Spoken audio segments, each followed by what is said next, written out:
સિદ્ધાણમ, નમો આયર્યાણમ, નમો વિચ્છાયાણમ, નમો લોય સુવિશામ.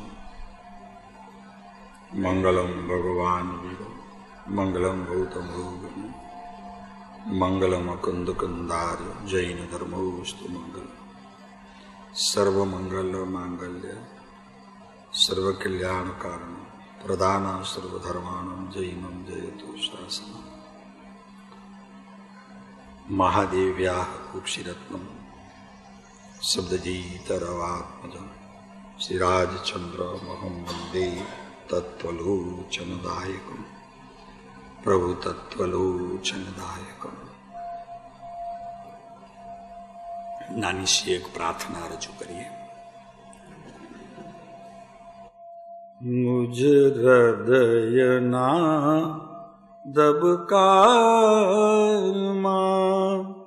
તારું રટણ ચાલી રહો. હર ઉચ્ચ શ્વાસમાં તારું સ્મરણ ચાલી રહો. સ્વાધ્યાય શરૂ કરીએ. સત્સંગ સાંભળીએ, પ્રવચન સાંભળીએ. પ્રભુની પ્રાર્થના બહુ મહત્વની છે, કેમ કે જ્યાં સુધી પ્રભુનો અંશ આપણામાં ભક્તિ રૂપે પણ ન આવે ત્યાં સુધી એ ભગવાનની વાણી, જ્ઞાનીઓની વાણી આપણા હૃદયને સ્પર્શ કરતી નથી. માત્ર શ્રવણ રૂપે આવે છે અને વહી જાય છે. માટે કાંઈ પણ આત્માની ક્રિયા કરતા પહેલા પ્રાર્થના એ મુખ્ય સાધક જીવો માટે ઉત્તમ ક્રિયા છે. અને તે કરવી એટલા માટે જરૂરી છે કે જે હું અત્યારે મારા આત્માની પ્રવૃત્તિ, મારા દેવ અને મારા ગુરુ અને શાસ્ત્રનો આશ્રય ગ્રહણ કરી, અને આશ્રય એટલા માટે કે જ્યાં સુધી હું મારી વસ્તુને પ્રાપ્ત ન કરું, શક્તિપણે છે પણ વ્યક્તપણે જ્યાં સુધી પ્રાપ્ત ન કરું ત્યાં સુધી નિજ આત્માનો આશ્રય કેવું તે ઠીક છે, કેવું તે ઠીક છે, કરવું તે ઠીક નથી. ત્યાં સુધી તો દેવગુરુ શાસ્ત્ર જ હૃદયમાં હોય, અને એ હૃદયમાં હોય પછી નિશ્ચિતતા હોય, ચિંતા ઘટે.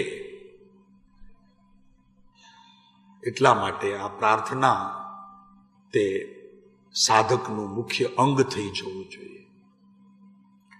મુજ હૃદયના દબકારમાં તારું રટણ ચાલી રહો. હર ઉચ્ચ શ્વાસમાં પ્રભુ તારું સ્મરણ ચાલી રહો. મુજ નેત્રના હર પલકમાં ત્યાં સુધી રહેશે, આ પલક ત્યાં સુધી રહેશે કે જ્યાં સુધી હું સિદ્ધ દશાને વરું નહીં, કેવળ જ્ઞાનની ભૂમિકાને પ્રાપ્ત કરું નહીં, ત્યાં સુધી આ પલક તો ચાલશે.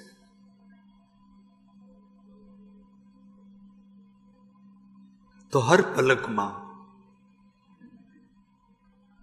મુજ નેત્રના હર પલકમાં તારું જ તેજ રમી રહો.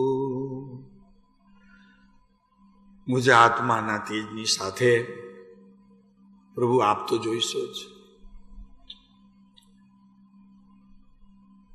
આપ નહીં રહો પ્રભુ, ગુરુને કહે છે આપ નહીં રહો, દેવને કહે છે આપ નહીં રહો પ્રભુ, તો અત્યારે એકલો તો હું મૂંઝાઈ જઈશ.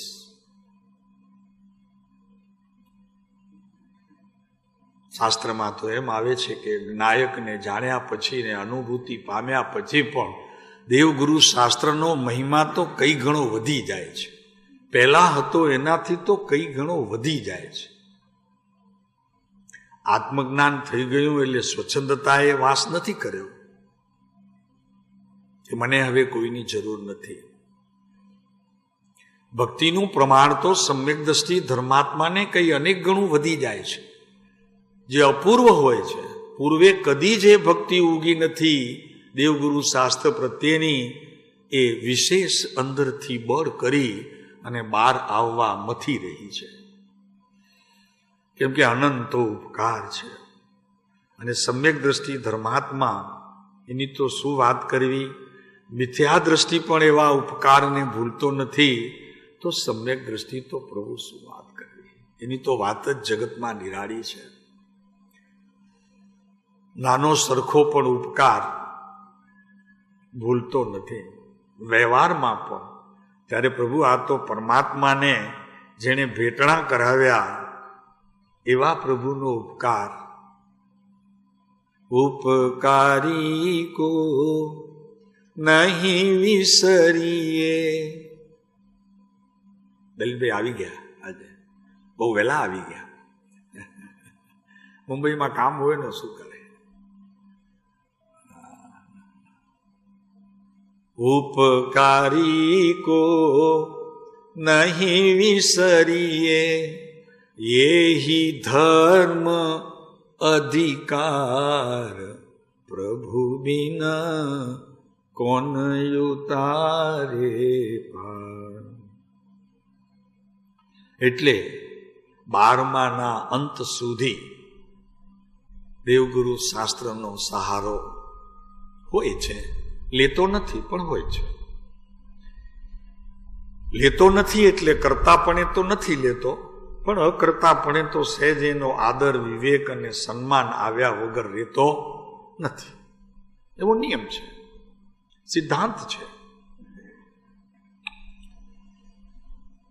મુજ નેત્રના હર પલકમાં તારું જ તેજ રમી રહ્યો, ને જિંદગીની હર પળોમાં પ્રાણ તુજ બની રહો. પ્રભુ મારા એક એક ધબકારમાં પરમ કૃપાળુદેવ આપ બેઠા છો, અને એક ખૂણો મારા સદગુરુ કહાન દેવનો છે. અહીંયા બંને અને બીજા જ્ઞાનીઓનો પણ અહીંયા ખૂબ મહિમા કરવામાં આવે છે. એ આ ચિત્ર છે. એક આંખ કહાન ગુરુની, મારા કાનજી સ્વામીની. કનૈયો કનૈયો. અને એક આંખ છે મારા પરમ કૃપાળુ દેવની. અને મધ્યમાં આપ બધા છો. આપ બધા મધ્યમાં છો.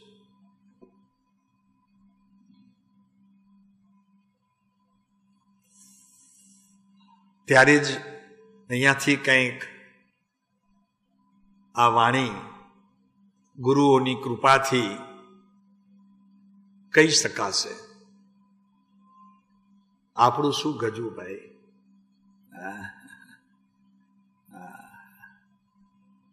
વાણીના બોધિદાતા તો સદગુરુઓ હોય છે. બેનસી નેતા નહોતા કહેતા, બેનસીને કોઈ પ્રશ્ન કરે તો પહેલી વાત એ કરે કે ગુરુએ બધું આપ્યું છે, મારું શું છે. શું કહેતા કે નહીં, પહેલો જ સવાલ ઈ આવે. આપણે શું કહીએ, ઉભો રે, આ નાયકની વાત તું જે કે છે ને એ જરા અધૂરી છે, મને જરાક સાંભળ. આપણે અધૂરા, અધીરા, અધૂરા ને અધીરા, એટલે આપણે તરત બોલાને કહીએ કે ભાઈ તું ઉભો રહે, આમ નથી આમ છે.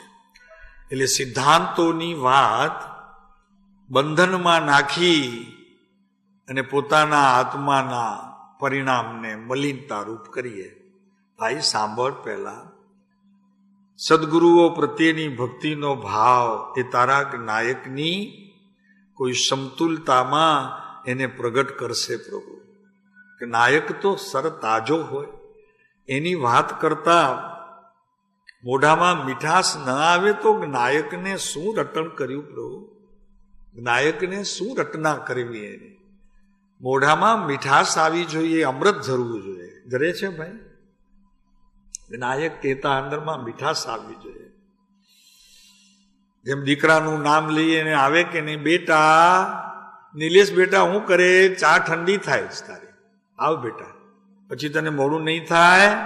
કેટલી મીઠાશ છે. એમ નાયકને બોલાવો છો ભાઈ? નાયક મારો આત્મા પ્રભુ, એવો બોલાવો છો?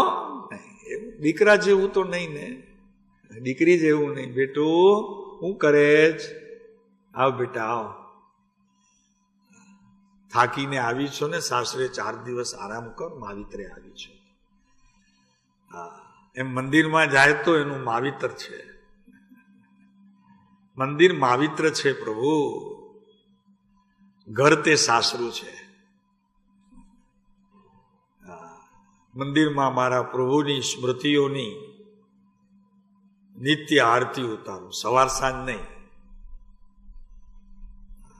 ને જિંદગીની હર પળોમાં પ્રાણ તુજ બની રહો. ગોવિંદભાઈ, પ્રભુની પ્રાર્થના વિનાનું સૂર્ય પણ જો અગર હોય તો તારા માટે તે દિવસ નથી, પણ રાત્રિનો અંધકાર છે. દિવસ ઉગ્યો હોય પણ તારા જીવનમાં પ્રભુની પ્રાર્થના કરીને તું જો કામે લાગ્યો ન હોય તો તારા જીવનમાં અંધકાર છે. ભલે કદાચ સૂરજ બહાર કિરણો પ્રસારે અને ભૂમિને ઉજળી કરે, પણ તારા જીવનમાં તો અંધારું. એટલું મહાત્મ્ય પ્રાર્થનાનું બધા જ્ઞાનીઓએ સ્વીકાર્યું છે. અમારે આજે વિષય ચાલે છે મોક્ષ માળાનો, શ્રીમદ રાજચંદ્ર વચનામૃત. એમાં મોક્ષ માળા ચાલે છે કે જેમણે 16 વર્ષ અને 7 માસની ઉંમરે તે લખેલું છે. આત્મજ્ઞાન થયા પછી કોઈ કે તમારા જેવાએ પૂછ્યું, ભાઈ કે હવે આત્મજ્ઞાન થયું છે તો તમારા 16 વર્ષની ઉંમરે લખેલું આ ગ્રંથ એમાં કંઈ ફેરફાર કરવું છે? તો મારા પ્રભુનો એ ઉત્તર આવ્યો, મારો પ્રભુ કહીશ એટલે કૃપાળુદેવ સમજવું, અને આપણો પ્રભુ કહીશ તો કહાન ગુરુને સમજવું. તો પ્રભુએ કીધું, મારા પ્રભુએ કે એક અક્ષર નહીં હો, જેમ છે તેમ યથાર્થ છે, એક અક્ષરનો ફેરફાર કરવો નથી. એ મોક્ષ માળા એનું અહીંયા થોડુંક વિવેચન ચાલે છે. પાઠ છે ક્ષમાપણાનો. હે ભગવાન, હું બહુ ભૂલી ગયો. અમે તો એને મોક્ષ માળાને ગ્રંથ કહીએ, શાસ્ત્ર કહીએ અને 56મું સૂત્ર કહીએ છીએ. અમારે તો એ ચાલે, સૂત્ર 56મું. ભાઈ જ્ઞાનીઓના વચન છે.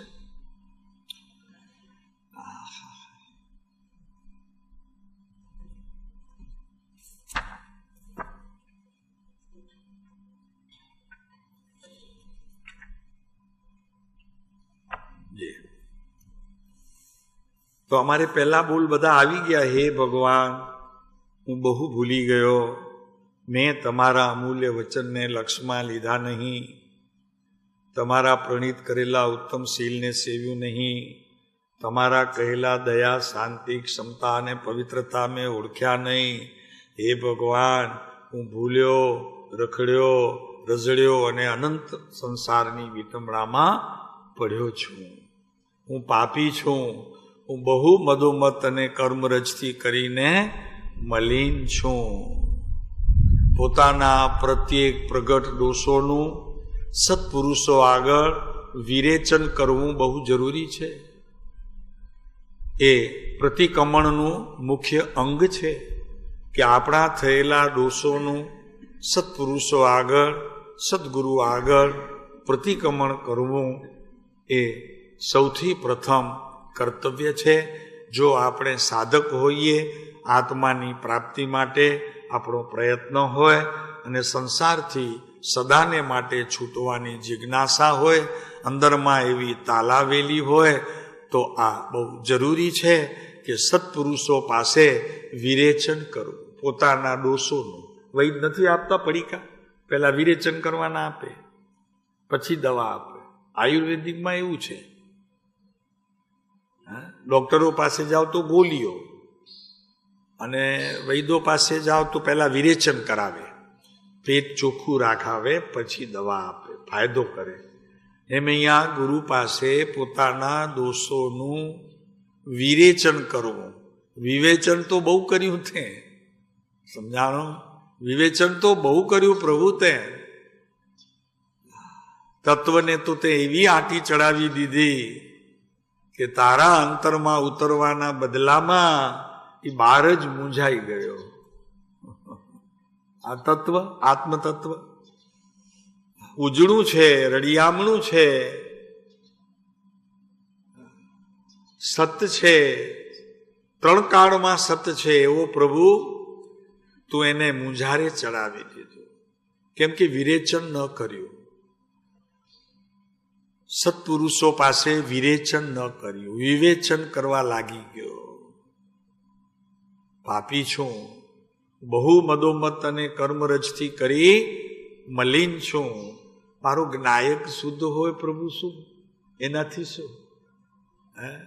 હું નાનો હોઉં પણ બાપા લખી ગયા છે વારસામાં કે 22 વર્ષનો થાય ત્યારે મારી મિલકત એને આપવાની, અને એ પણ જોવાનું એ યોગ્ય હોય તો, એમાં લાયકાત પ્રગટી હોય તો, નહીતર નહીં. એના પોતાના ભાઈને પછી એ વારસનામું આપી દીધેલું કાગળ કે યોગ્યતા તને લાગે ભાઈ કે મારી મિલકત સંભાળી શકશે, ત્યારે તું એને મારી મિલકતનો, મારી પ્રોપર્ટીનો વારસ બનાવજે, ત્યાં સુધી નહીં. એમ અહીંયા સદગુરુ લખી ગયા છે કાનજી સ્વામી કે અમારી કહેલી વાણી એને પચશે કે જે પાત્ર હશે. અને પાત્ર ઈ હોય પ્રથમ કે પોતાના દોષોનું સૌથી પ્રથમ ગુરુ પાસે વિનયપૂર્વક વિરેચન કરે કે આટલા દોષો છે મારામાં. હા, હું એને જાણું છું પણ હજી જાતા નથી. હા, એનો કરતા થતો નથી, આપે કહ્યું તેમ, પણ ઉદય આવે છે અને એની સાથે જરી જોડાઈ જાઉં છું. એકત્વપણું થઈ જાય છે ભાઈ, એકત્વ થઈ જાય. તકેદારી ઘણી રાખો છું પણ શું કરું, જોડાઈ જાઉં છું. સાંભળો છો ને ગુરુદેવની ટેપ ત્યાં બોરીવલીમાં? બધા બોરીવલીના છો? હા.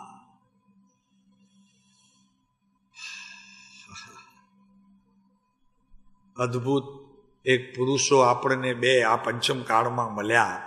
આ બે પુરુષોનો યોગ કોઈ અદ્ભુત થયો છે. એ યોગનો આપણને જોગ લઈ લેવાનો છે. જોગ બે પ્રકારે, એક તો સંજોગ તે જોગ, અને એક જોગ તે બાવા થઈ જવું. બાવા થઈ જવું, બાવા સમજાય? બાવા એટલે નાગા બાવા નહીં હો, અંદરથી. હા, બધું છોડી દેવું, આ બધું છૂટી જવું.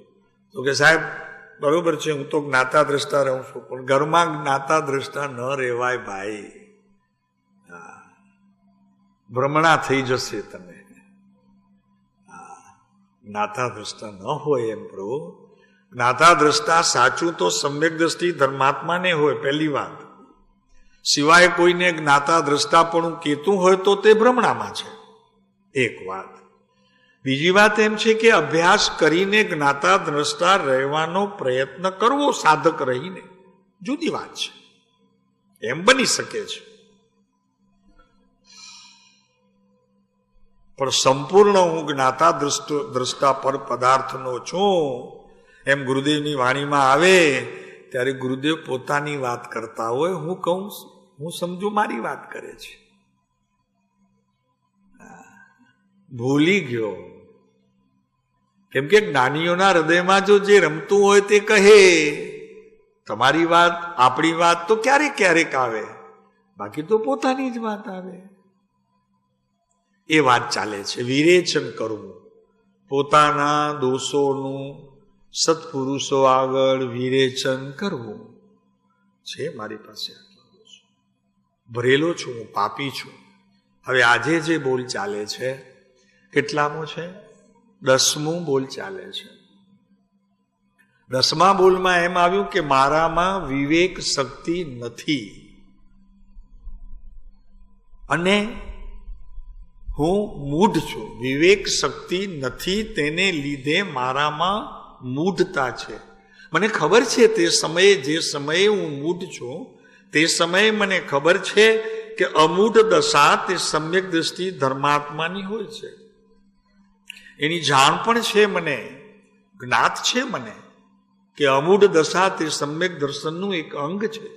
પણ વર્તમાન મારી અવસ્થાઓ જોતા મને હજી વિવેકની શક્તિ જે છે એ પર્યાપ્ત થઈ નથી, વ્યક્તપણે હજી મને અનુભવ સ્વરૂપ થઈ નથી. માટે હું વિવેકહીન છું. સ્વીકાર કરવો પ્રભુ, કેમ કે સ્વીકાર કરવાથી સત્પુરુષો પ્રત્યેનો આદર અને સન્માન વધે છે. તો વિવેક શક્તિ નથી. પછી વિવેક કેવા પ્રકારનો એ કહે છે, પછી હું મૂઢ છું. પછી કહે છે ત્રીજો બોલ, હું નિરાશ્રિત છું. પ્રભુ સત્પુરુષોએ તો મને આશ્રિત કર્યો નહીં, કેમ કે મારામાં એ પ્રકારની પાત્રતા અને યોગ્યતા એમણે જોઈ નહીં. બેનશ્રીને આશ્રિત કર્યા, સોગાનીજીને આશ્રિત કર્યા, પણ મને આશ્રિત કર્યા નહીં. એમ કૃપાળુ દેવે જોઠાભાઈને, પ્રભુશ્રીને, અંબાલાલભાઈને આશ્રિત કર્યા, હું રહી ગયો, કેમ કે મારામાં યોગ્યતા નહોતી. એટલે હું અત્યારે વર્તમાનમાં નિરાશ્રિત છું. પ્રેમજીભાઈ, નિરાશ્રિત છું. આત્માનો આશ્રય તો પ્રભુ ક્યારે પ્રાપ્ત થશે? પણ પહેલા દેવગુરુ શાસ્ત્રનો આશ્રય પ્રાપ્ત થવું જરૂરી છે. પ્રભુ આપે મારો સ્વીકાર કર્યો નહીં, નિરાશ્રિત છું.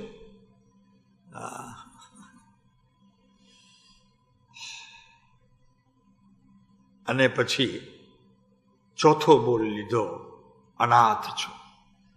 નિરાશ્રિત છું એને લીધે અનાથ છું, મૂઢ છું એને લીધે અનાથ છું, મારામાં વિવેક શક્તિ નથી એને લીધે પણ હું અનાથ છું. આત્મા મારો નાથ થવા પાત્ર છે, કેમ કે એ મારી સંપત્તિ છે. હું એનો ને એ મારું એમ પણ છે. પણ છતાં હજી કોઈ પણ કારણસર મારો આત્મા મને હજી એના શિષ્ય તરીકે સ્વીકારતો નથી. સાચી વાત છે. અને આપની વાત તો પહેલા કરી લીધી મેં કે મારામાં હજી આપે યોગ્યતા જોઈ નથી, માટે મને તમે આશ્રિત કર્યો નહીં.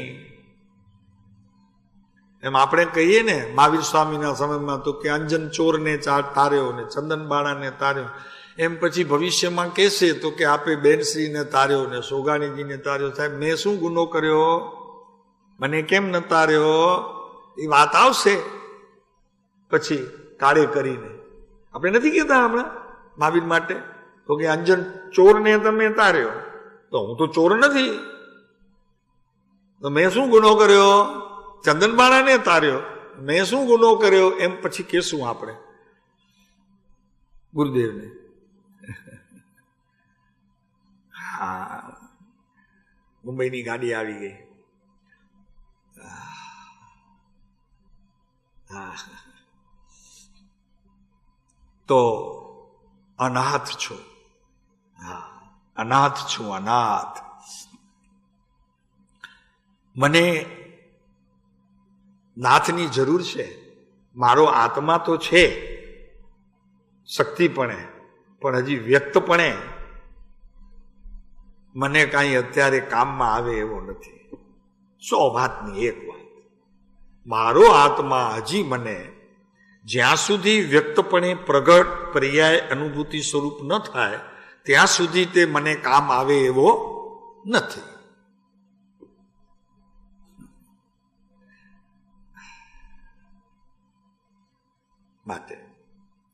માટે મારામાં વિવેક શક્તિ નથી, હું મૂઢ છું, નિરાશ્રિત છું, અનાથ છું. આટલો પોતે સ્વીકાર કરીને હવે થોડું કે છે કે સાહેબ વિવેક એટલે શું? તો કે વિવેક એટલે જાગૃતિ. વિવેકનો અર્થ છે જાગૃતિ. ક્યાં? જ્ઞાનમાં, દેહમાં નહીં, વિકલ્પમાં નહીં, સંકલ્પોમાં નહીં. વિવેક એટલે જાગૃતિ, જ્ઞાનમાં જાગૃતિ. પછી સ્વપરના ભેદ તે પાડે છે અથવા તો તે સમયે હું પુરુષાર્થમાં છું એને એ નહીં. અત્યારે બસ અત્યારે એટલું જ કે વિવેક નામ જાગૃતિ. હું જાગું છું કે નહીં, પરમાં જાગવું અને સ્વમાં પણ જાગવું. પર મારે પરની સાથે કઈ સંબંધ નથી એમ અત્યારે લેવાનું નથી જાગૃતિમાં. અને વિવેકનો બીજો અર્થ છે હોશ. બેહોશ નહીં, હું હોશમાં છું, ભાનમાં છું, બેભાન નથી. મને બરોબર ખબર છે કે સ્વશક્તિ પ્રમાણ અને પરશક્તિ પ્રમાણ, કેમ કે સ્વશક્તિમાં જ્ઞાનનું કાર્ય છે ને પરશક્તિમાં જ્ઞેય વિભાગ છે. એવા બે પદાર્થોને હું બરોબર ભાનપૂર્વક સમજું છું.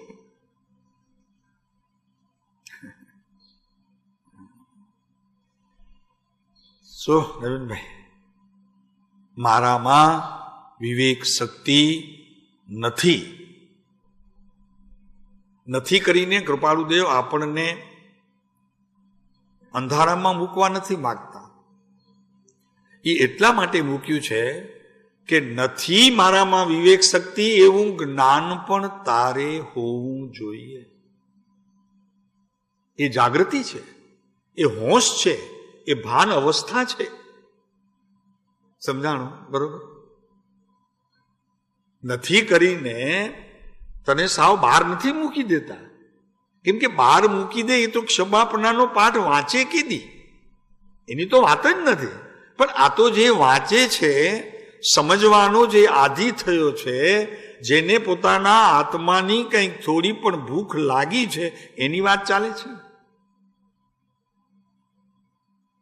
મારામાં વિવેક શક્તિ નથી કરી અને કૃપાળુદેવ સાવ નાસ્તીના બોલને તારા અંતરમાં મૂકવા નથી માગતા.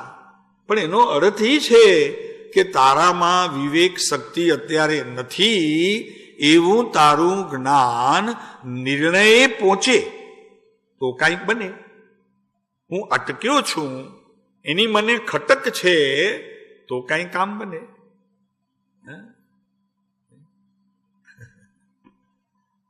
હું અટક્યો જ નથી અનેક નાયક નાયક નાયક ઘૂંટ્યા કરું પ્રભુ, તો કે દિવસે તું પહોંચીશ.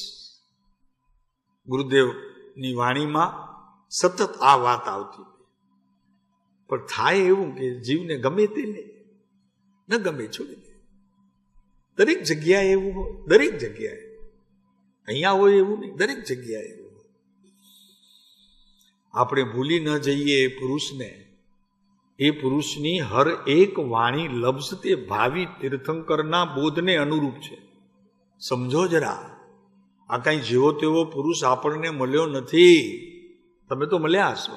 ઓહો, ભાગશાળી ભાઈ. ભાવિ તીર્થાદિનાથને શું છે પ્રભુ, કામ જ થયું, એનું તો કામ જ થયું હોય પ્રભુ. હવે સંસાર ભાવિ તીર્થંકરના જેને પ્રત્યક્ષ દેહે પ્રમાણથી ભેટા થયા હોય એનો સંસાર રે. હવે આપના કોઈનો સંસાર નથી. પણ હજી અમે જરાક થોડાક છબછબિયા કરશું. અમને મળ્યા ખરા, પણ થોડોક સમય પાછળના ભાગમાં મળ્યા, આશીર્વાદે મળ્યા. હા, મળ્યા.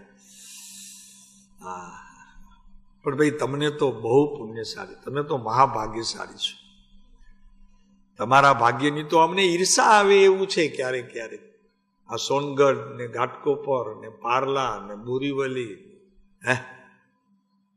જયપુર ને કેટલાના નામ લઈએ, દેવલાલી ને, એમ કે જ્યાં જ્યાં ગુરુદેવ છે અને અત્યારે જીવો બેઠા છે ને એમ કે અમે ગુરુદેવ સાથે હતા, ભાઈ સારી વાત છે, સાથે હતા, પણ કોણ હતું સાથે? તમે હતા કે દેહ હતો? જો તમે હતા તો કાંઈ કયો, અને દેહ હતો તો કેવા જેવું નથી.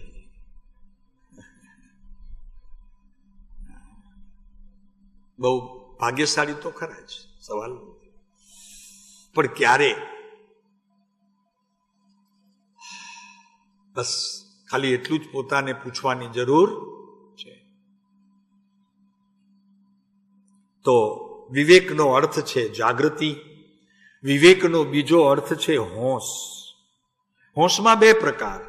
એક તો આત્માને પ્રાપ્ત કરવાનો અંદરમાં ઉત્સાહ, તાલાવેલી અંદરમાં જિજ્ઞાસા, પરિણામમાં ઉત્સાહપૂર્વક જલ્દી જલ્દી જલ્દી. બેનશ્રી કે હવે ક્યારે, હજી ક્યારે, આજે દિવસ ગયો, આજે દિવસ ગયો, આજે દિવસ ગયો, રોજ હજી ક્યારે, હજી ક્યારે. એમ દીકરી મોટી થતી જાય ને તો મા બાપને કેટલી ચિંતા થાય. 26 થયા, 27 થયા, 28 થયા, મા બાપ બિચારા સૂઈ ન શકે. સાચી વાત છે ભાઈ, બહેનોને ખબર હોય. માં સૂઈ શકે? 28 વર્ષની દીકરી ઘરમાં બેઠી હોય, સૂઈ શકે? હે? એમાં 70 વર્ષનો થયો ને હજી પરણ્યો નહીં ને કોઈ પરણવા આવ્યું નહીં તો ચિંતા નહીં એને? નાયક ઉભો દરવાજે પણ માળા પહેરાવે નહીં, ચિંતા નહીં એની ભાઈ? ઉભો છે, એના વગર હું ક્યાં ઉભો રહી શકું? એ ઉભો છે તો હું ઉભો છું. પછી ઓલો સિદ્ધાંત નહીં હો, દેહનું કામ કરે ને આત્મા આત્માનું કામ કરે. દેહના પરમાણુ આત્માની સાથે બંધાયેલા નથી અને આત્માના પ્રદેશો દેહના પરમાણુ સાથે બંધાયેલ નથી, એ વાત નહીં. પણ આ વાત તો કે હું તો ઊભો છું.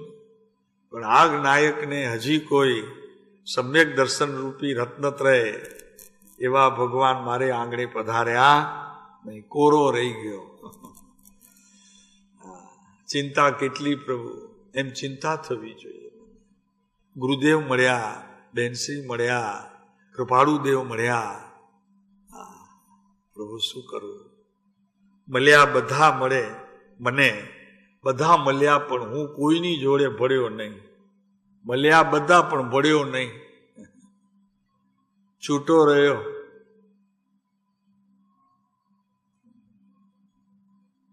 ગુરુદેવ મળ્યા ને કૃપાળુદેવે મળ્યા, એમ કેનારાએ ચાલ્યા ગયા. હવે કોઈ નથી, કોઈ ભળ્યું નહીં ભાઈ.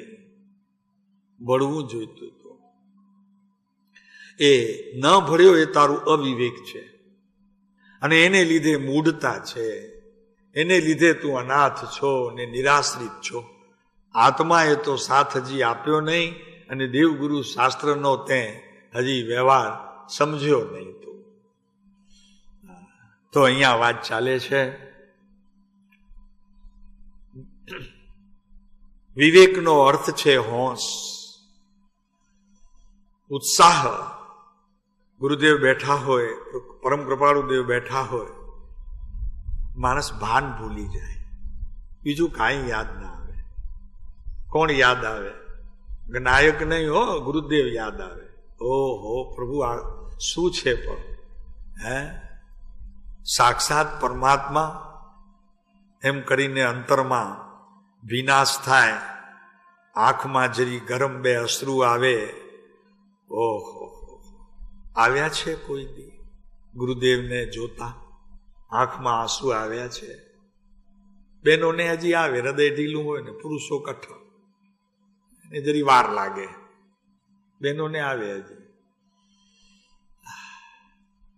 તો તું સમજે કે ગુરુદેવને તે જોયા છે. પણ જો ગુરુદેવને જોઈને તું અંતરે વરસ્યો નહીં તો સમજી લેજે કે તારી આંખ તો ભલે લુખી રહી ગઈ, સૂકી રહી ગઈ, પણ તારું હૃદય પણ સૂકું ને લુખું રહી ગયું.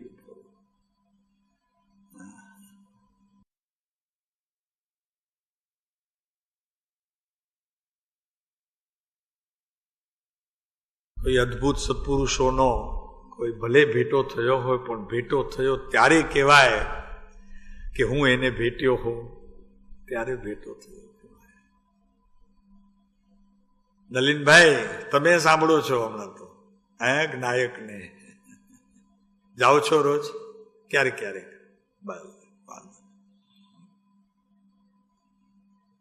તો અહીં કૃપાળુદેવ કે છે, ભાઈ વિવેક તારામાં ન હોવાના કારણે તું મૂઢ પણ રહ્યો, અનાથ પણ રહ્યો ને નિરાશ્રિત પણ રહી ગયો. તો વિવેકનો અર્થ છે જાગૃતિ, વિવેકનો બીજો અર્થ છે હોંશ, વિવેકનો ત્રીજો અર્થ છે સાવધાની. સાવધાની. કોઈ પણ પર્યાય, જ્ઞાનની એક પણ પર્યાય અજ્ઞાન સાથે એકતા કરતી હોય, નિમિત્ત સાથે એકતા કરતી હોય, સંયોગ સાથે એકતા કરતી હોય તો સાવધાની.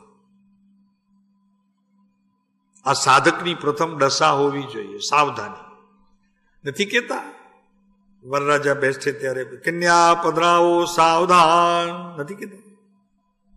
તો તરત જ પેલા કન્યાના માતા પિતા તૈયાર થઈ અને કે ભાઈ લાવો જલ્દી જલ્દી, સમય જાય છે. એમ સાવધાની. વિવેકનો બીજો અર્થ છે સાવધાની. એમ સાવધાન થઈ જા પ્રભુ,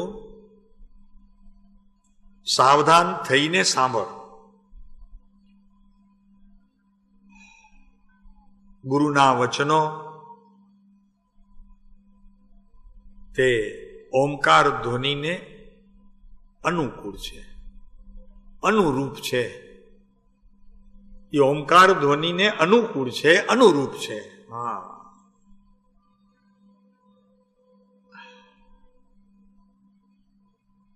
એમ શા માટે કે ગુરુદેવ જ્યારે બોલે ત્યારે ગુરુદેવ બોલે છે એમ શા માટે? ભાવિ તીર્થંકર બોલે છે. તો ભાવમાં કેટલો ફરક પડશે ભાઈ. એક છોકરો હતો, આપણી શેરીમાં આંટા મારતો હતો અને સારો થતો હતો, ક્યારેક ઘરે બી આવતો હતો, એવું નથી. પણ પછી દીકરીને આપવાનું મન થયું, આપણે સંબંધ થયા. પછી એ છોકરો રહ્યો કે દીકરો થયો? સાચું કહેજો. એ છોકરો રહ્યો કે દીકરો થયો? દીકરો થયો. કેમ થયો? તો કે દીકરી આપી. શા માટે? તો કે સંબંધ બાંધ્યા. સંબંધ બાંધ્યા ને આપણે તો સંબંધ બાંધ્યા તો કાલનો છોકરો આજનો આપણો દીકરો થઈ ગયો. ભાવ બદલાઈ ગયા, બધા બદલાઈ ગયા ને ભાવ. હવે એને કઈ થાય તો, જરી તાવ આવે તો, પહેલા થતી હતી ચિંતા નહોતી થતી, હવે થાય છે. કેમ? એમ અહીંયા ગુરુદેવને જોઈએ તો ગુરુદેવને જોઈએ તો ભાવ, અને ભાવિ તીર્થંકરને જોઈએ એવો ભાવ, દેહમાં કેટલો ફરક. એમ કૃપાળુદેવને જોઈએ ત્યારે ગ્રહસ્થ દશાને યાદ કરીને જોઈએ, અને સમ્યક દ્રષ્ટિ ધર્માત્મા એકાવતારી પુરુષને હૃદયમાં એવા વિચારોને અવકાશ રાખીને જોઈએ, અને એમની વાણી વચનામૃત સાંભળીએ. ફેર ખરો કે નહીં બેમાં? ભાઈ આ વિવેક છે. સમયસારમાં તો વિવેક રૂપી ઢોળાણ કીધું છે, કર્તા કર્મ અધિકારમાં. 94મો કળશ છે. હા, 94મો. જ્ઞાન વિવેક રૂપી ઢાળ તરફ ઢળી જાય અને અન્ય કિયારામાં જતું પાણી એક થઈ જાય, એટલે અવિવેક મટી અને વિવેક પ્રગટે. અને એ જે વિવેક પ્રગટ્યો એ આત્માના અનંત ગુણોની સાથે પોતે એકતા કરવાનો પ્રયત્ન કરીને સર્વથા પોતાની નિજ જાતિ રૂપ યથારૂપ થઈને ધીરે ધીરે એ પર્યાયનું રૂપ ધારણ કરી અને વેદન સ્વરૂપે થઈને મને અનુભૂતિ કરાવી. આ વિવેક અત્યારે પરભાવ સંબંધી અને પરિણામમાં એના આત્માના અનંત ગુણો સર્વથા પરભાવ રૂપી થયા છે. પણ તો કે સાહેબ ગુણો તો થાય નહીં ને?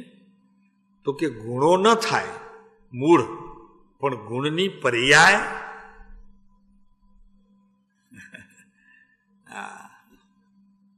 બે પડખા છે ને ભાઈ દ્રવ્યના. એક પરિણમન રૂપ છે, એક અપરિણમન રૂપ છે. એક ત્રિકાળી ધ્રુવ છે, એક પર્યાય સ્વરૂપ છે. આ તો બધું શીખ્યું, આ બધું શીખ્યું. તો એવા આત્માના અનંત ગુણો સર્વથા જ્યાં પરભાવ સ્વરૂપ થાય તો તે અવિવેક છે. એ તારો અવિવેક છે. જાગૃતિ નથી, એમાં હોશ નથી, સાવધાની રહી નહીં. તું સાવધાન થયો નહીં. દીકરીને જમાઈ દેખાયા ત્યાં તો હાંફળો થઈ ગયો. ઓહો, કેટલા દિવસે જોયો તને, બેટા કેમ છે? બેટો સારો છે. એમ અનંત કાળથી આત્માને જોયો નથી, પણ એની વાત સાંભળી તો હેલી ચડી અંતરમાં. જેમ દીકરી જમાઈને 4 મહિને 6 મહિને ઘરે આવતા જોયા તો હેલી ચડી. હો, એમ આત્માને અનંત કાળમાં કદી જોયો નથી. અરે એને ડોક્યું કાઢતા બહાર જોયું નથી. હેલી ચડી અંદરમાં.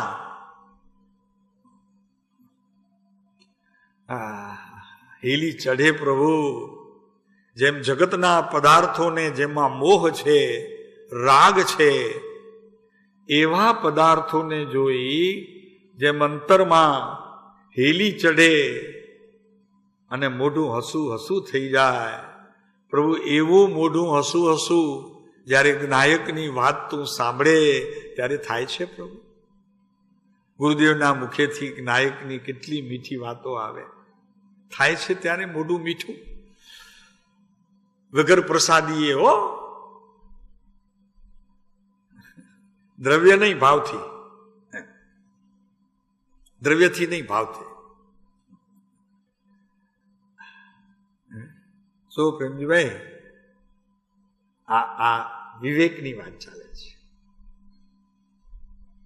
તો અહીંયા કહે છે કે આત્માનો પરમ સ્વભાવ જ્યારે આત્માના ગુણો નિજ જાતિરૂપ થાય, પોતાની જાતિરૂપ થાય, અત્યારે છે નિજ જાતિરૂપ જ છે ગુણો એના, પણ પરિણમનમાં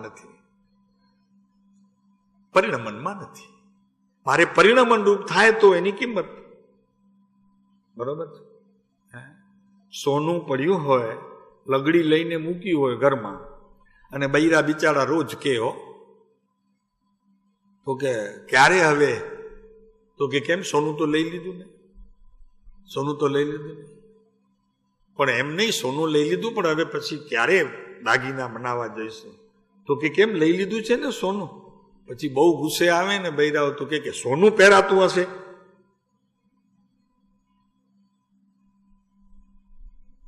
એમ ત્રિકાળી ધ્રુવને કદી પહેરાય?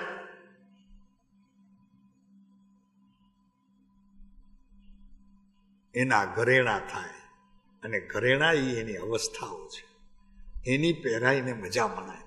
ઓલા બૈરા ગુસ્સે થઈ જાય પછી તો સોનું પડ્યું છે કીધા કરો, 2 વર્ષથી આ ઘરેણા તો બનાવતા નથી. એમ ગુરુદેવ કે આ બસ જ્ઞાયકની વાતો જ સાંભળવી. પ્રભુ શું કરવું? જ્ઞાયકને બહાર લાવવો કે નહીં, એના ઘરેણા બનાવવા કે નહીં, મજા લેવી કે નહીં પહેરીને? શું થાય? એમ કે ને ભાઈ કે નિજ જાતિ રૂપ તો છે, પણ નિજ જાતિ રૂપ મારે અવસ્થામાં કરવા તો એને હું માણી શકું. બરોબર છે પ્રેમભાઈ? વિવેક જાગે તો આ કામ થાય. સમજાણું? વિવેક જાગ્યો તો સોનું ઘરેણા રૂપે બહાર આવી, અને જેમ દેહને શણગારે છે તેમ યથાજાત અંદર રહેલા ગુણો પર્યાયમાં પ્રગટ થાય ત્યારે તે આત્માનો શણગાર બને છે, અને એ શણગાર ગુરુને અર્પણ કરવામાં આવે છે. પોતે નથી રાખતો, એનો સ્વામી પોતે નથી થતો. મિલકત મોટી છે ભાઈ, ખોવાઈ જાય એટલે ગુરુને અર્પણ કરી દે. સમ્યક દર્શન ગુરુને અર્પણ કરી દે. ભાઈ કિંમતી ચીજ છે, અપૂર્વ છે, પૂર્વે ક્યારે પ્રગટ નથી થઈ, સાચવી કેવી રીતે શકીશ? તો ગુરુને અર્પણ કરી દે છે.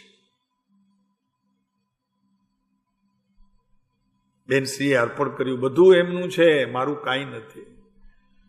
અને અજ્ઞાની કે બધી મને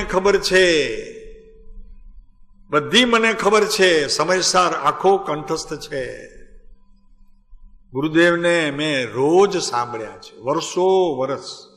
એ એમ કે, અને સમ્યક દ્રષ્ટિ ધર્માત્મા એમ કે જેટલું સાંભળ્યું તેટલું પરિણમ્યું, બાકી સાંભળ્યું જ નથી. સાંભળ્યું તેટલું મારામાં વિવેક શક્તિ નથી એમ કે. આવી હતી ને ભાઈ વાત. ગુરુ સ્વીકારે તે શિષ્ય. ગુરુ કહે તું આત્મા છો ત્યારે બોલે, એનાથી પહેલા હું આત્મા છું એમ કહે નહીં. એ તો મિથ્યાત્વને દ્રઢ કરે. એમાં તો વાત આવી ગઈ, કાલે આવી હતી ને, કે ગુરુ કહે કે તું આત્મા છો ત્યારે સાચું. પોતે કહે કે હું આત્મા છું, ખોટું. ખોટું ભાઈ, ખોટું કે સાચું? નામની વાત નથી હો, નામ તમારું ખોટું નહીં. પ્રાણ જીવન ને જગજીવન રામ ને હરિશંકર ને એ નામ ક્યાં ખોટા છે? પણ નામ પ્રમાણે ગુણ ક્યાં? હરિનો શંકર, પ્રાણનો જીવન, જીવનના પ્રાણ, જગજીવન, જગને જીવાડે. પોતે જીએ તો જગને જીવાડે, પોતે ન જીવતો હોય તો જગતને ક્યાં જીવાડે? શું અલજવી, આજે સીટ તમારી બદલાઈ ગઈ?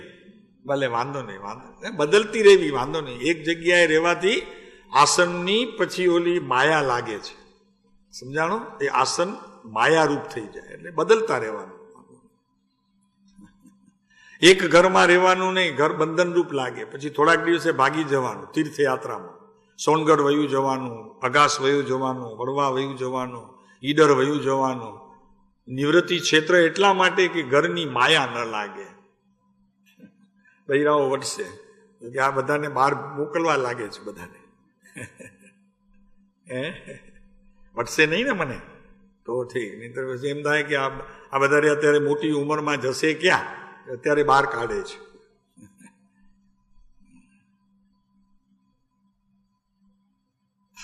મારામાં વિવેક શક્તિ નથી. વિવેકનો ચોથો અર્થ છે શાંતિ. જેને વિવેક પ્રગટે તે જીવ શાંત હોય છે. અશાંતિએ એના જીવનમાંથી સદાને માટે દેશવટો લઈ લીધો છે. જ્યારે જુઓ ત્યારે શાંત શાંત શાંત. અશાંત મન કદી એનું હોતું નથી. મન એટલું શાંત થઈ જાય છે કે હજી પરિણામોમાં અનેક પ્રકારની વિચિત્રતાઓ હોવા છતાં એ પરિણામને પોતે ગણકારતો નથી. આ પર્યાય મારી નથી એમ કહેવાને વાર છે. એ તો સ્વપર્યાયનો પોતાને અનુભવ થાય ત્યારે કે આ પર્યાય મારી નહોતી, પણ એને ગણકારતો નથી. આપણે નથી કહેતા ભાગીદારીની વાત ગણકારીએ નહીં, આપણને લાગે સ્વીકારવા જેવી નથી, થોડું દુઃખ લાગે એને, પણ પછી નિરાંતે બેસીને વાત કરવી તો કે ભાઈ તું ભલે કહેતો તો આ પાર્ટી જોડે પણ વેપાર કરવા જેવો નથી. હા, એ બેઠો તો પાર્ટી એટલે હું બોલ્યો નહીં, એનો વ્યવહાર સારો નથી એમ ત્યારે ગણકાર્યું નહીં, પણ એમાં કારણ હતું. એમ ગણકારવું નહીં એને એમ. એટલે એના તરફ લક્ષ્ય ના આપવું. તમે ઘણી વખત કરો છો એવું, ગણકારો નહીં કોઈ બોલતો હોય તો. હવે સાંભળું ન સાંભળું એવું કરી દેવાનું, એને ગણકારવું નહીં. એટલે શાંતિ. હજી આત્માની શાંતિ ને વાર, પણ આ કેવા પ્રકારની શાંતિ છે કે જે આત્માની શાંતિ છે એ શાંતિના મૂળમાં જવાનો પ્રયત્ન કરી, એવા ધ્રુવના મૂળમાં જવાનો પ્રયત્ન કરી અને ત્યાં પહોંચવાની પ્રવૃત્તિ જીવે આદરી છે, એ એમ કહી શકે કે મારામાં વિવેક શક્તિ નથી. એ એમ કહી શકે, ત્યારે કહી શકે. ભાઈ આમાં બહુ જોખમ છે. મારામાં વિવેક શક્તિ નથી કેવું, એમાં બહુ જોખમ છે. કયું જોખમ છે? કે જ્ઞાનનો સ્વીકાર કરવો. મારામાં વિવેક શક્તિ નથી એવા પ્રકારના જ્ઞાનનો પોતાની અવસ્થામાં સ્વીકાર કરવો. એનો અર્થ એ થયો કે સત લાદ્યું નથી, પણ સતનું પ્રમાણ મળ્યું.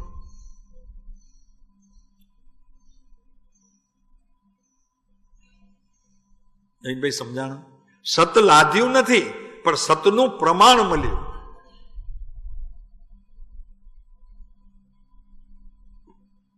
આ મહત્વની ચીજ છે.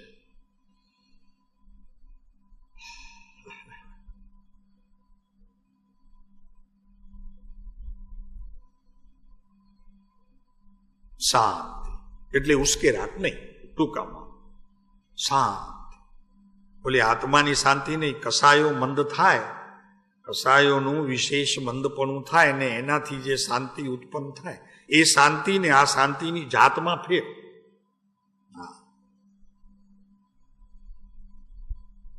આવ્યા છે બોરીવલી, સાંભળે ને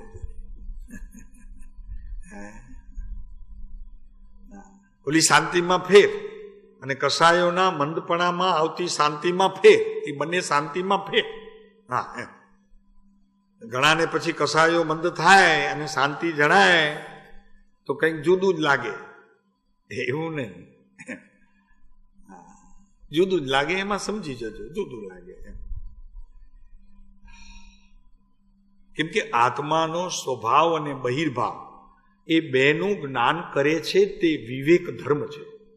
એ એક પ્રકારનો વિવેક ધર્મ છે.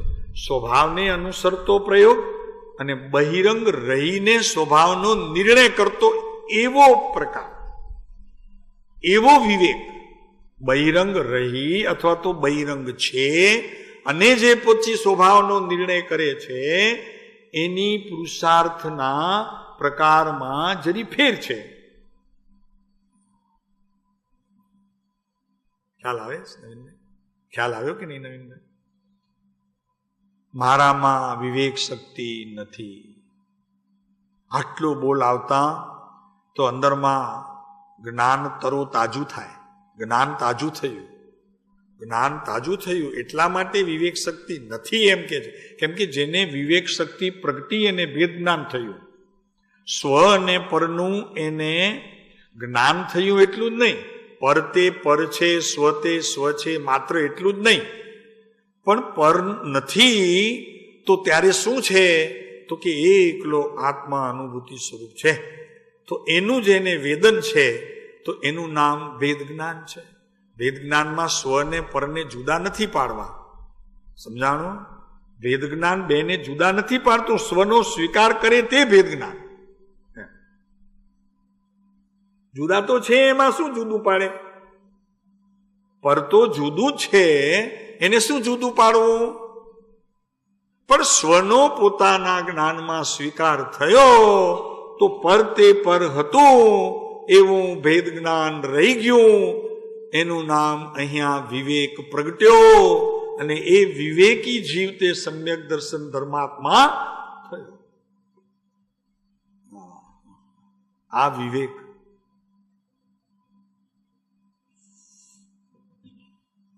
કેમ કે વિવેક સંબંધીનું જેણે નિર્ણય કર્યો હોય એનું સમાધાન છે ને પોતાને એ બુદ્ધિમાં થઈ રહે છે. એની બુદ્ધિમાં એને સમાધાન મળી રહે છે. પોતાને જ જોવાનું છે ને બીજું કોણ જોવે ભાઈ? પોતાને જ જોવું છે, બીજું કોણ જોશે? આ સ્વ અને પર એ બેને જાણતું જ્ઞાન સ્વમાં કેટલો એકાકાર છે અને પરમાં કેટલો એકાકાર છે કોણ કહેશે? પોતાને જ ખબર પડશે. તો એનું સમાધાન તો પોતે મેળવી લે છે. એના માટે કોઈને પૂછવા જવાની એને જરૂર નથી. એ પણ એક પ્રકારનો વિવેક છે. સમાધાન વિવેક સંબંધીનો જે નિર્ણય થાય છે એ પણ એક પ્રકારનો વિવેક જ છે કે જે બુદ્ધિ દ્વારા સમાધાન નક્કી કરે છે અને એ પણ એક પ્રકારનો વિવેક જ છે. કોણ કરે બીજો ભાઈ? તને ખબર પડે કે જ્ઞાનની અત્યારે ક્રિયા કઈ તરફ ઝૂકેલી છે, એનો પડાવ ક્યાં છે? પડાવ સમજે ને? અમારે ઓલા શ્વેતાંબરમાં છરી પાડતો સંઘ જાય ને તો કે આજે પૂછે આજે ક્યાં પડાવ છે? તો કે આજે સોનગઢ છૂટી કરી અને ઓલા કીર્તિધામમાં આવવાના છે. હા, એ પડાવ કે. અને લશ્કરીમાં પણ પડાવ કહેવામાં આવે. એમ અહીંયા આત્માનો પડાવ ક્યાં છે? આત્માનો પડાવ ધ્રુવધામમાં છે કે ધ્રુવધામથી બહાર ક્યાં છે? એની તો વાત જ નિરાળી છે. શું કરવી ભાઈ? એની તો વાણી દ્વારા વાત તો આવી શકે નહીં. જે પદ શ્રી સર્વજ્ઞ દીઠું જ્ઞાનમાં કહી શક્યા નહીં, પણ તે શ્રી ભગવાન જો તે સ્વરૂપને અન્ય વાણી તે શું કહે? અનુભવ ગોચર માત્ર રહ્યું તે જ્ઞાન જો. અનુભવની વાત શું કરવી પ્રભુ? એ વાત વાણીમાં ઉતરે નહીં. અને બીજી એક વાત છે, વાણીમાં ન ઉતરે એનું કારણ પણ છે. ચેતનની વાણી, અનુભવની વાણી જળને કેમ પોસાય? એની પાસે શું શક્તિ છે? જળ પાસે શું શક્તિ છે? શબ્દ તે જળ છે, એની શું શક્તિ? ગુરુદેવ ઘણી વખત કહેતા તો કે એ કેવા સમર્થ નથી. જળ શબ્દ એ કેવા સમર્થ નથી. ત્યારે પછી અમે એમ કાઢ્યો તો એને ઈર્ષા આવે છે એમ લીધું. એને ઈર્ષા છે એટલે નથી કહેતી. એ જળરૂપી રહેલા શબ્દોને ચેતનની ઈર્ષા આવે છે કે એક સાથે અનંતકાળ રહ્યા અને જરાક તું તને પામ્યો એમાં આટલી બધી તને ખુમારી ચડી ગઈ. એ ઈર્ષા છે, બીજું કાંઈ નથી.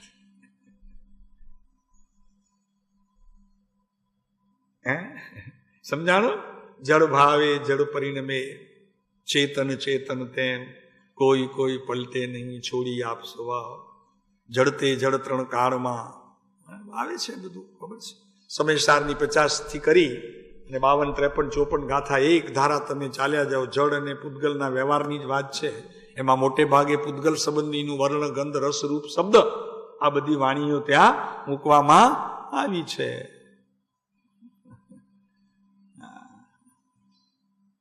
સાંભળો છો ભાઈ? તમે પણ જાઓ છો? બોરીવલી? ઓહો, બધા બોરીવલીના જ છો? બધા બોરીવલીના?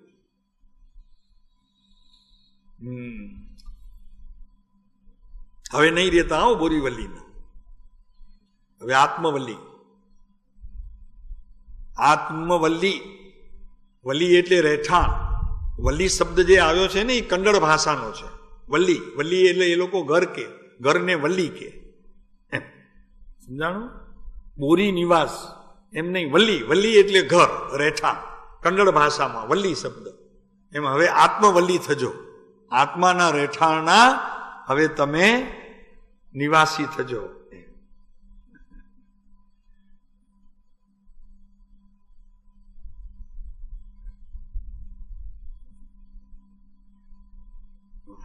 તો અહીંયા સમાધાન બુદ્ધિના સ્તર ઉપર છે અને એ પણ વિવેક દ્વારા સમજાય છે.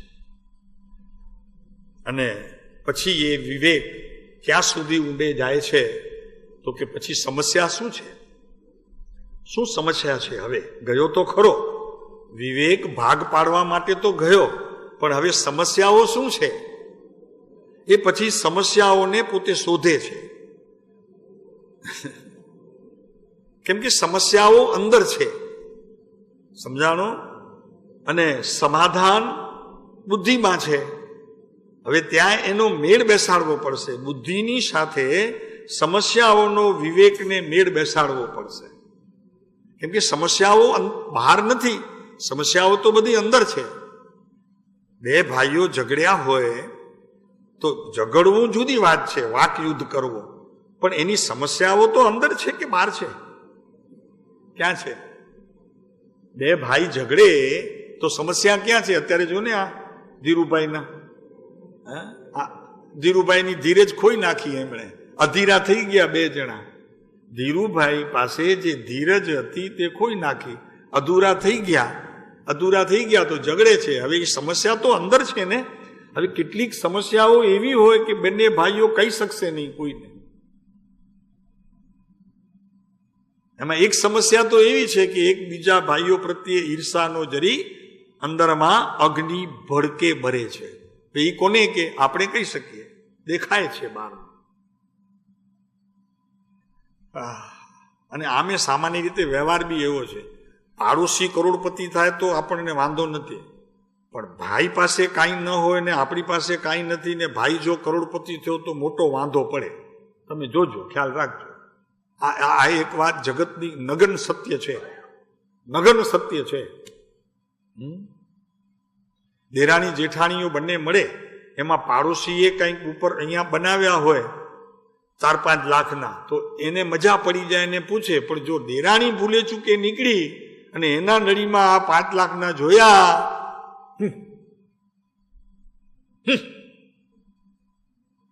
ઓલી બાજુમાં પાડોશી તો કે હું થયું હોય, કાંઈ નહીં, બેસો. પણ મારા માટે તો નહીં ને, તો કે ના ના તમારા માટે હોય, આ તો બીજા માટે. નિયમ છે હંમેશા જગતનો. એમ વિવેક ત્યાં અવિવેકપણે ઊભી રહી અને આવા સંસારના પદાર્થોને લઈ અને નાચવા મંડી પડે છે. આપણે જ્ઞાતા દ્રષ્ટાપણે જોતા રહીએ. આ જ્ઞાતા દ્રષ્ટાપણું સંસારીઓનું, આ જ્ઞાતા દ્રષ્ટા. તો મારામાં વિવેક શક્તિ નથી, હું મૂઢ છું, નિરાશ્રિત છું. આ વાત હજી અધૂરી રહે છે, કેમ કે વિવેક શક્તિ માટે તો જેટલું વિચારશું તેટલું ઓછું એટલા માટે છે કે વિવેક તે ભેદ જ્ઞાનની ધાર ઉપર બેઠેલો એક વિચાર છે. ભેદ જ્ઞાનની ધાર ઉપર બેઠેલો એક વિચાર છે. જો એક વખત વિવેકની કળ આવી જાય તો ભેદ જ્ઞાનની ચિંતા મટી જશે.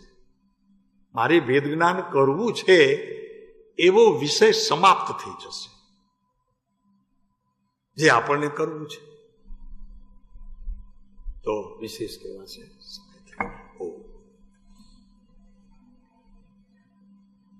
આપણે 2 મિનિટનું મૌન, આંખ બંધ, એકાંત ચિંતન, સાંભળેલું ચિંતન.